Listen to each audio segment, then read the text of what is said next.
ఆ బలిపీఠము మీద నిత్యము అగ్ని రగులుతూ ఉండాలి. ఆ అగ్ని పరిశుద్ధాగ్ని అయి ఉండాలి. దేవుడు యవన కాలములో సతీష్ కుమార్ గారు వాడుకుంటున్నారు. యవన కాలంలో దేవుడు కుమారుడు అనేక స్థలాలలో వాడుకుంటూ ఉన్నారు. గొప్పము జీవముతో వాడుకుంటూ ఉన్నారు. సూటిగా మాట్లాడడానికి వాడుకుంటూ ఉన్నారు.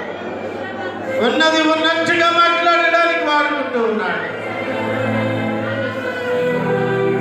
ఒక మాటము ఏమీ లేదు.